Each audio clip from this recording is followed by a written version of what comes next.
ఈరోజు ఎండలు తీవ్రంగా ఉన్నాయి.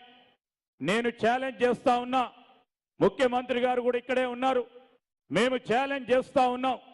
గత సంవత్సరం డిసెంబర్ నుంచి 2022 డిసెంబర్ నుంచి 23 ఏప్రిల్ వరకు ఎంతవరకు వారు విద్యుత్ సరఫరా చేశారో దానికంటే అధికంగా డిసెంబర్ 23 నుంచి మన ప్రభుత్వం ఏర్పాటైన తర్వాత ఏప్రిల్ మాసం వరకు ఇంకో 2000 అదనంగా మరి మిలియన్ యూనిట్లను మన కాంగ్రెస్ పార్టీ ప్రభుత్వం ఇబ్బంది లేకుండా ఇటు రైతులకు కానీ గృహ వినియోగదారులకు కానీ ఇచ్చే కార్యక్రమం చేసింది.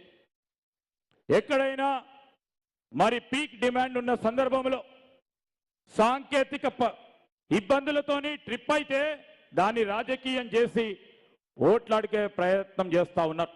మేము ఛాలెంజ్ చేస్తా ఉన్నాము కేసీఆర్ గారిని, కేటీఆర్ గారిని, హరీష్ రావు గారిని.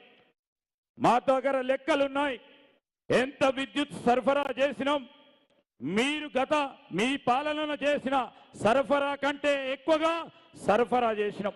మీ పాలనలో ఎన్నిసార్లు ట్రిప్ అయిందో దాంట్లో పావుల వంతు కూడా ట్రిప్ కాకుండా సాంకేతిక పరిజ్ఞానంతో ఈరోజు మేము ముందుకు తీసుకెళ్తా ఉన్నాం. అప్పుడప్పుడు కొంతమంది టీఆర్ఎస్ సంబంధించిన ఇంకా ఉంటారు కదా ఆ కార్యాలయాల్లో పనిచేసేటోళ్ళు అప్పుడప్పుడు ఇబ్బంది పెట్టే ప్రయత్నం చేస్తే స్పష్టంగా ముఖ్యమంత్రి గారు వారు సస్పెండ్ కావాలి.